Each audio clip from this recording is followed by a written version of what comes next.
You're listening to Quantum Harry the Podcast, a podcast version of the book Quantum Harry, A Unified Theory of the Potterverse by B.L. Purdom.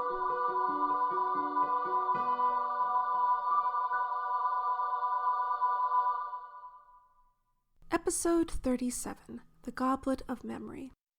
Last time, I finished examining the cards in the Tarot Major Arcana, whose symbolism can help to illuminate J.K. Rowling's narrative choices in Harry Potter and the Prisoner of Azkaban. So if you missed episode 36, you should go back.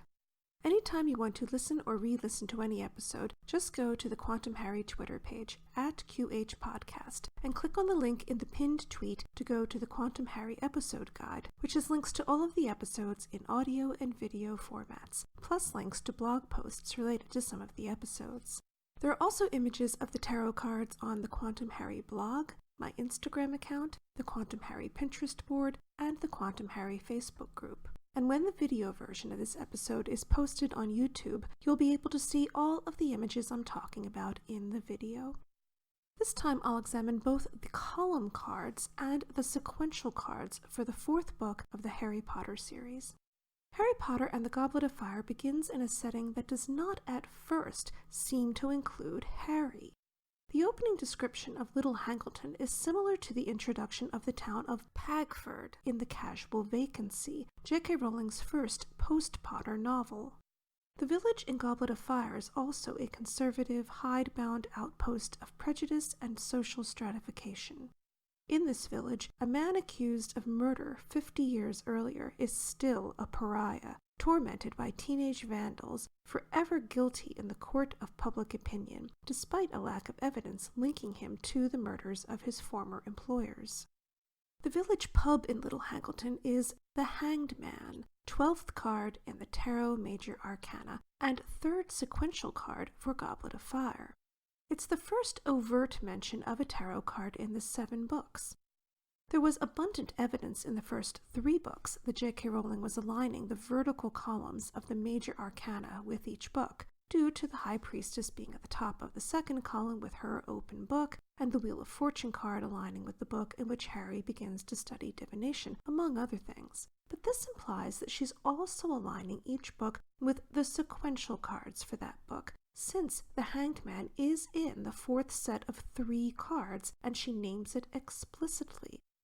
The only other card she mentions, the Tower in Harry Potter and the Half-Blood Prince, is also named in the book that corresponds with where that card falls in the sequential cards.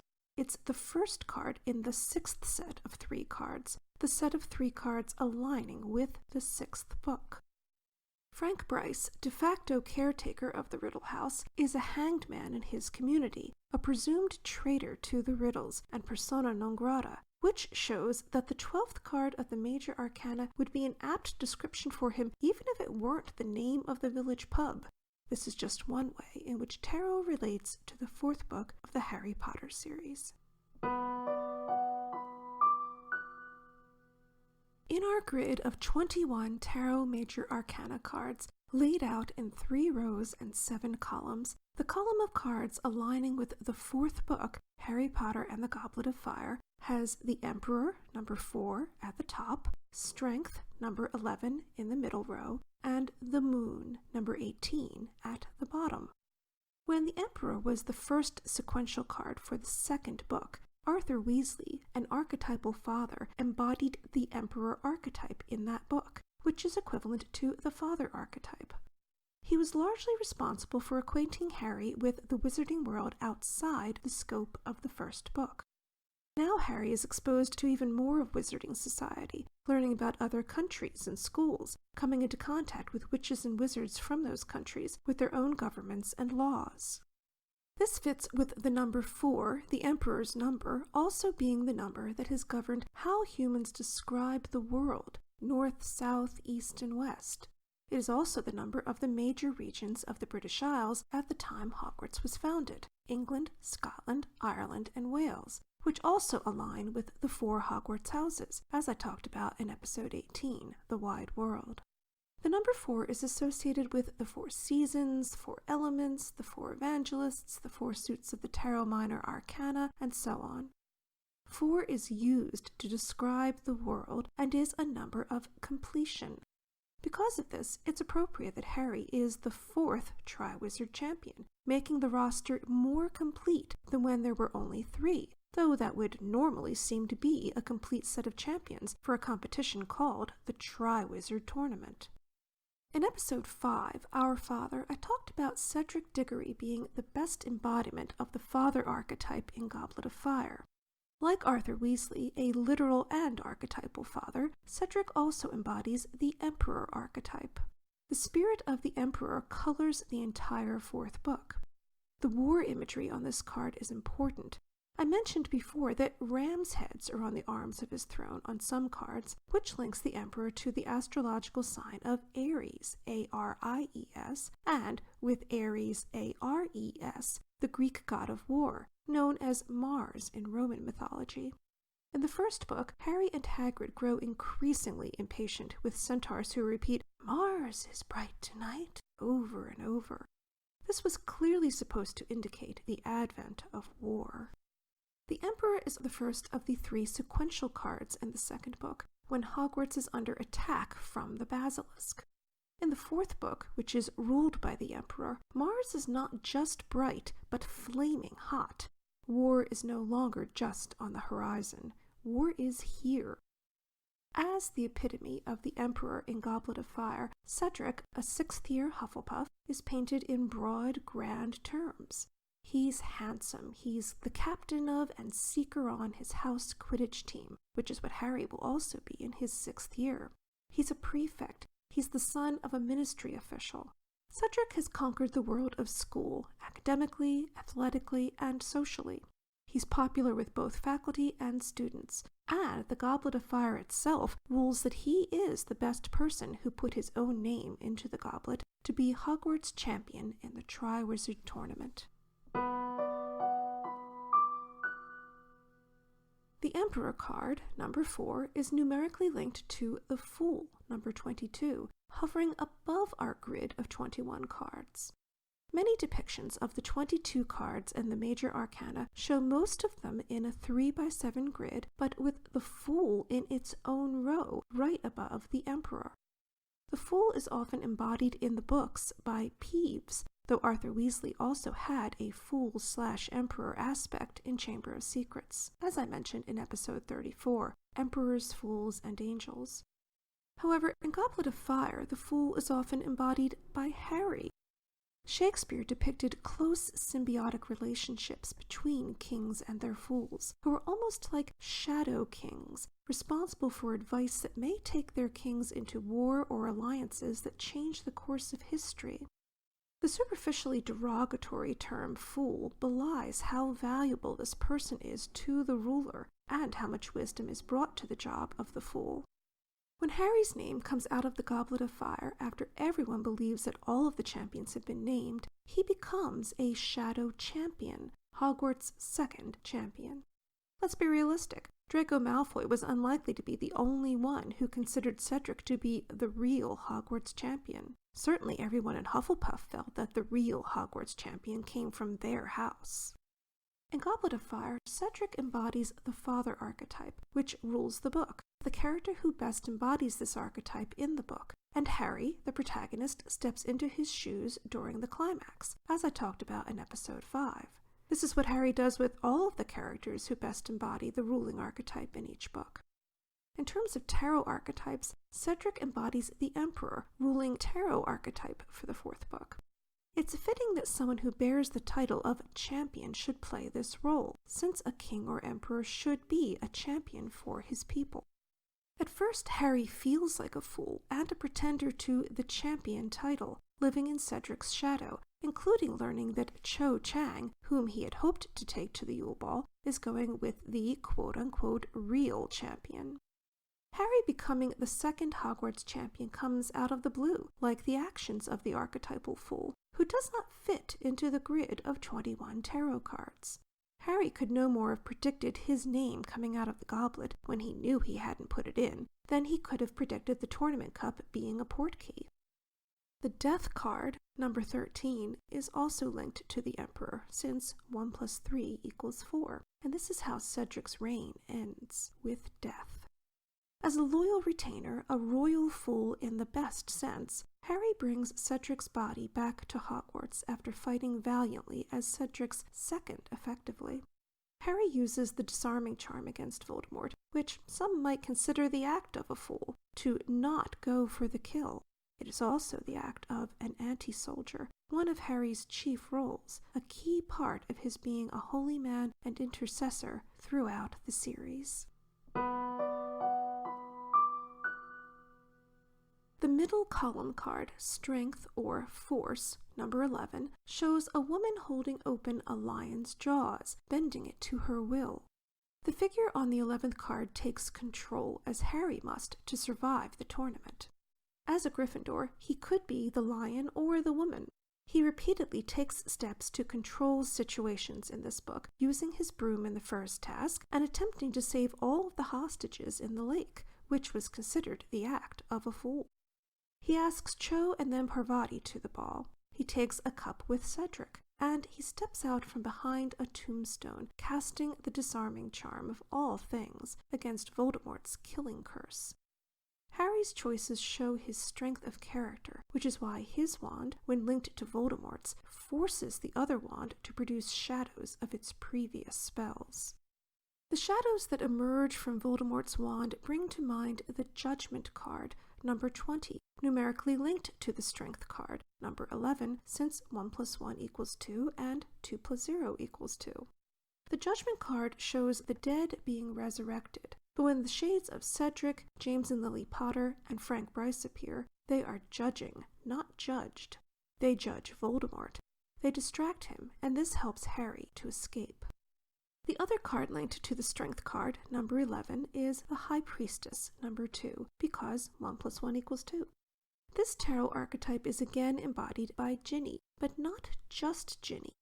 As I talk about in episode 3, Iron Maiden, Parvati is also an archetypal maiden, like Ginny, who goes to the ball with Neville and does the same things as Harry's date Parvati, including meeting up with a boy from Ravenclaw, while Parvati meets with a boy from virtual Ravenclaw, the French school Beauxbaton. This parallel structure foreshadows Harry's and Ginny's eventual relationship in the 6th book, and makes her growing friendship with Harry in the 5th book possible.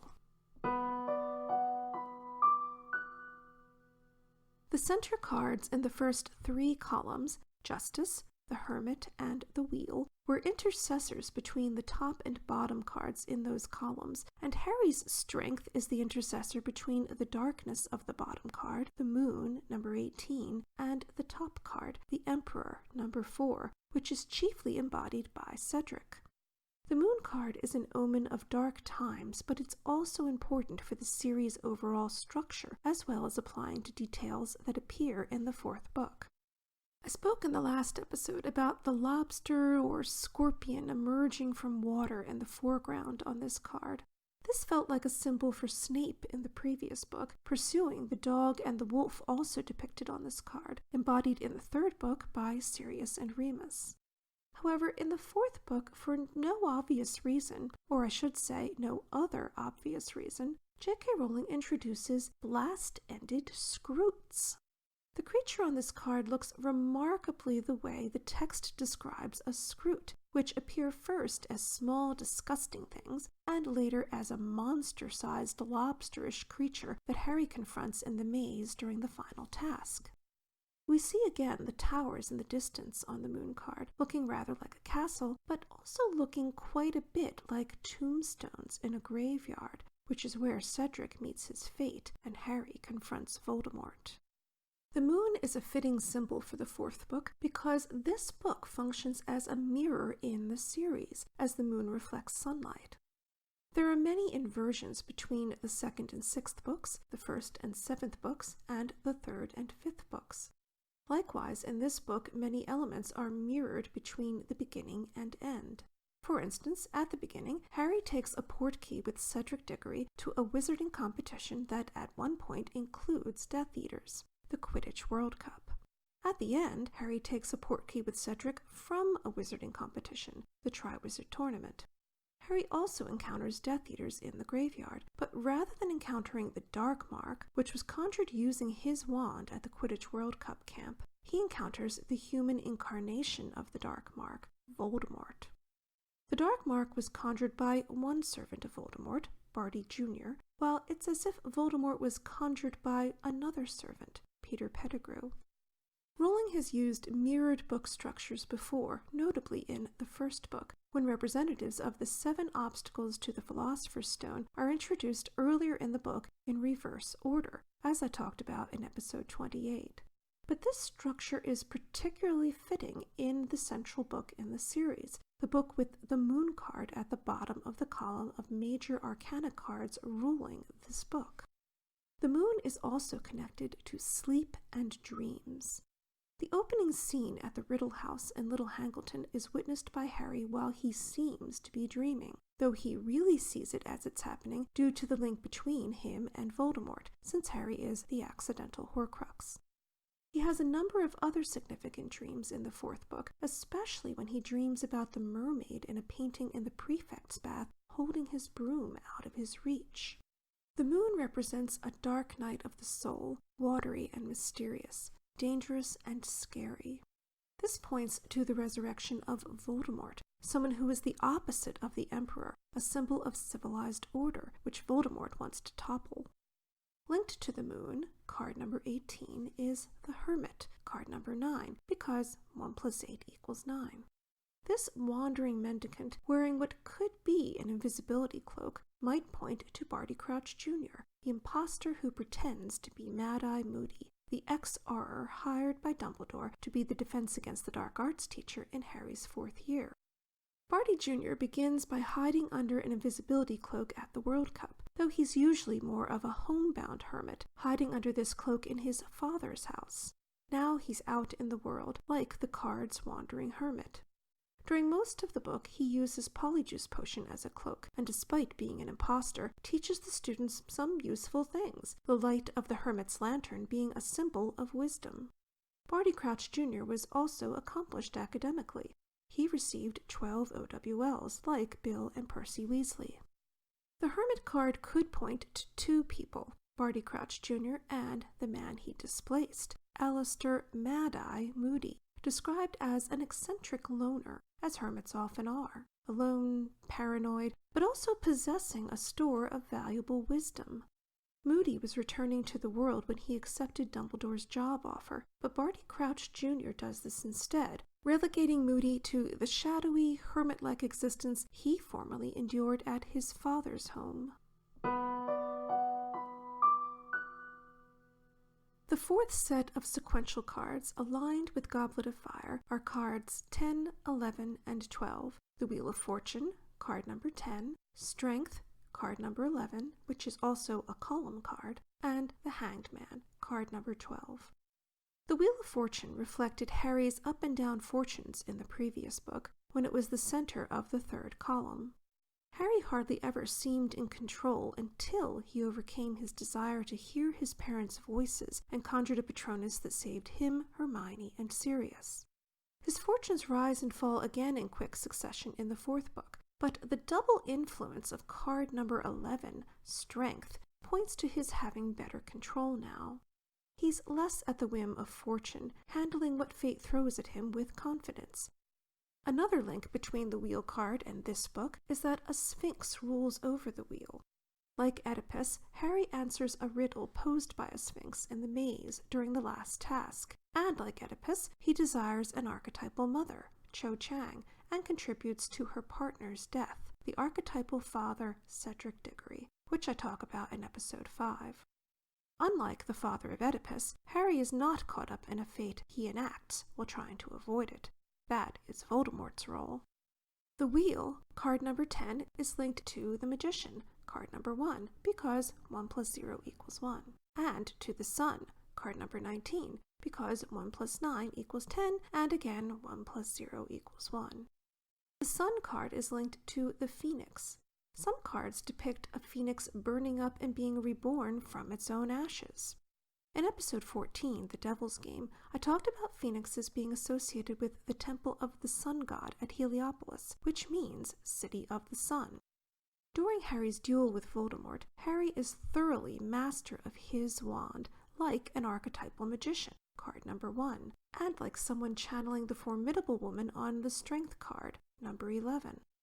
The linked wands, which both have phoenix feather cores, create a golden cage of light resonating with Phoenix Song, as if it is channeling sunlight. And as a result, the last 4 people killed by Voldemort's wand, Cedric, James, Lily, and Frank Bryce, appear in the graveyard, virtual resurrections, foreshadowing Harry using the Resurrection Stone before he walks into the forest to die.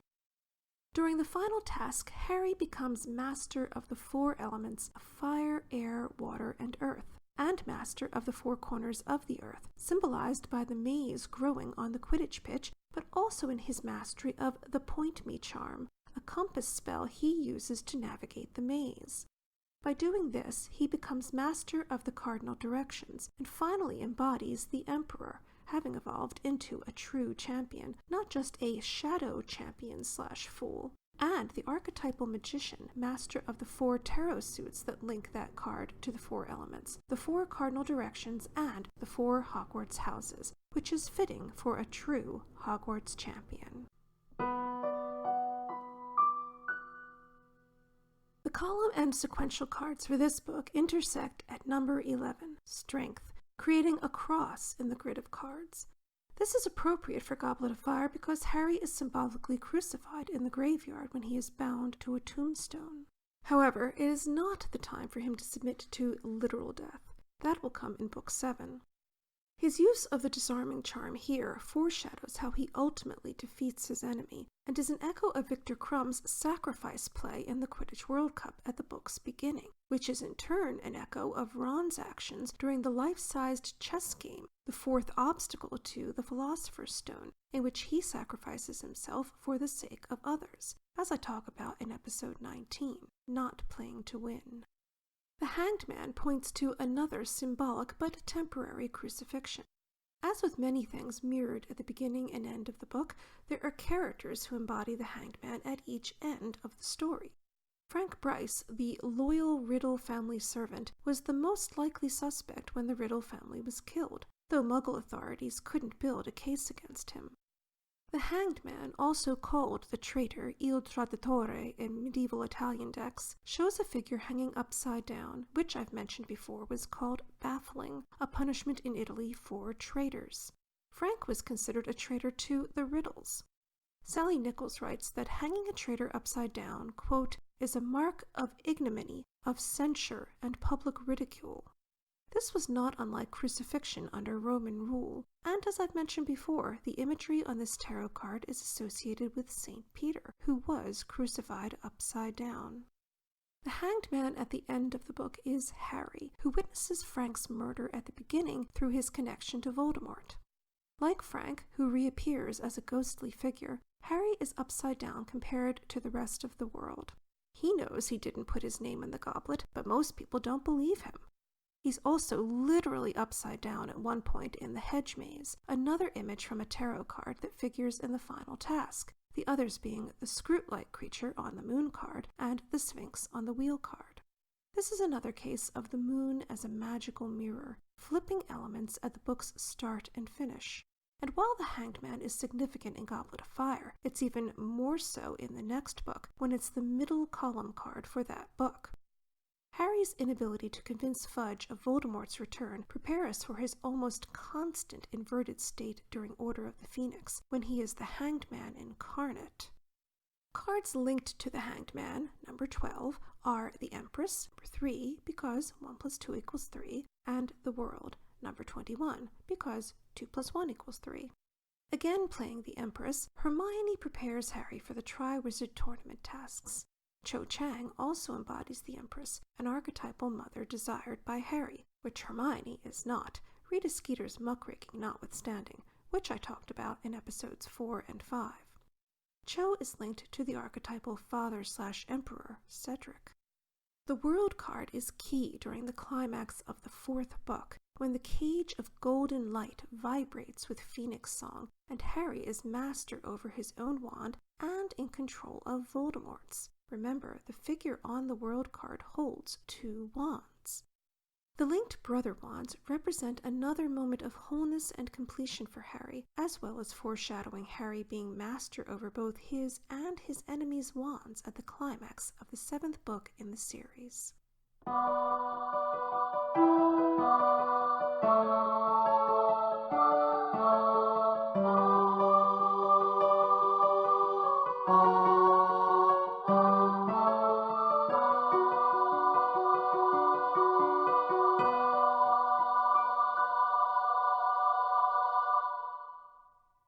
Last time I began to talk about how in the 3 middle books of the series, Prisoner of Azkaban, Goblet of Fire, and Order of the Phoenix, the tarot cards aligned with each book help us to see the relationships between the 7 alignments that occur in each of these 3 books, another case of a 3x7 grid, like the grid of Tarot Major Arcana cards numbered 1 to 21. To recap, these alignments are, number 1, a Horcrux aligned with each book, 2, the DA teacher for the book, 3, the non-Gryffindor house aligned with each book, 4, the element aligned with that house, 5, the marauder aligned with each book, 6, the member of the trio aligned with each book, and 7, the non-Harry champion aligned with each book. In Prisoner of Azkaban, the tarot cards that help illuminate J.K. Rowling's narrative choices also illuminate the alignments for that book.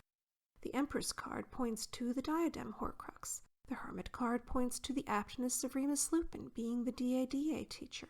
Both the Empress and the Justice card point to Ravenclaw being the non-Gryffindor house. Justice, linked to the astrological sign of Libra, an air sign, points to air being the element for the 3rd book. The Moon card links to Remus Lupin being the marauder aligned with the 3rd book. The Empress points to Hermione being the member of the trio aligned with this book. And the Empress again points to Fleur Delacour, who wears a diadem/tiara at her wedding, being the non-Harry champion aligned with the 3rd book. Hufflepuff's cup is the Horcrux aligned with Goblet of Fire, which is somewhat obvious due to the goblet in the title of the book, and Cedric, the quote-unquote real Hogwarts champion, being from Hufflepuff. However, there are many other cups and virtual cups in this book. There is the tournament cup Harry takes with Cedric. The Defense Against the Dark Arts teacher, Barty Crouch Jr., the 2nd alignment for this book, carries a flask, a kind of cup, with Polyjuice Potion to maintain his disguise as Mad-Eye Moody. This isn't the only link between the cup Horcrux and Barty Jr. When Harry goes into Dumbledore's Pensieve, another large cup, reflecting not what is above the liquid's surface, but the memories in it, Harry sees Barty Jr. on trial at the Ministry with Bellatrix Lestrange, her husband, and her brother-in-law. And where does Harry find the cup Horcrux in the 7th book? In the Lestrange vault at Gringotts. Dumbledore uses a Pensieve to reflect on memories. Memory is linked to the moon, a key tie between Barty Jr., the Lestranges, and Hufflepuff's cup. The 4th column of cards has the Emperor at the top and Moon at the bottom. The gang of 4 that was Barty Jr. and the Lestranges went to prison for torturing the parents of Neville Longbottom, an archetypal father/emperor, so severely that they lost their memories. Neville, who embodies the same archetypes as Cedric, is also linked to Hufflepuff. He excels at herbology, taught by the head of Hufflepuff, Professor Sprout, whom he will eventually succeed, and his future spouse is the Hufflepuff Hannah Abbott. Rowling also reveals in the 6th book that Voldemort acquired Hufflepuff's cup to turn it into a Horcrux by altering the memory of a house elf, so she believed she'd killed her mistress, presumably the murder that enabled Voldemort to make the cup into a Horcrux. The Moon card, a mirror to the sun and the entire series, as well as symbolically linked to dreams and memory, links the cup to this book and to Barty Crouch Jr., who sees Dumbledore, McGonagall, and Snape coming for him in Mad-Eye's faux glass, another non-mirroring mirror, one of many that appear throughout the series. The 3rd alignment, due to the cup Horcrux, but not that alone, is the house for this book, Hufflepuff. At the leaving feast, Dumbledore lifts his cup to a Hufflepuff, the father/emperor figure Cedric Diggory, and bids us all to remember.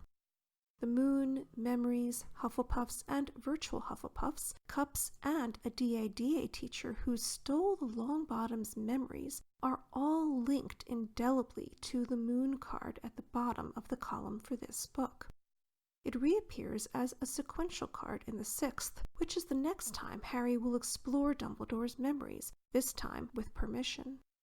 The 4th alignment, the element for this book, is Earth, the element for Hufflepuff. James Potter, another archetypal father/emperor, reappears at the end of the book as a shadow emerging from Voldemort's wand. He is the marauder aligned with this book, the 5th alignment. Finally, Harry himself is the member of the trio aligned with the central book in the series, and Cedric is the champion of whom he was jealous, the 6th and 7th alignments. Earth is not only the element of Hufflepuff, but of the final task, held in a hedge maze grown in the earth of the Quidditch pitch. It is the element of death and graveyards, where Harry and Cedric go via the tournament cup. James, Harry's father, is a doppelganger for Cedric. They are both father/emperor archetypes, and Cedric's death is a reenactment of James Potter's death. All of these alignments are easiest to discern through examining the tarot cards linked to this book, especially the Emperor and Moon, the top and bottom cards in the 4th column of Major Arcana cards, the one aligning with the 4th book of the series, Harry Potter and the Goblet of Fire. You've been listening to Quantum Harry the Podcast, a podcast version of the book Quantum Harry, A Unified Theory of the Potterverse by B.L. Purdom.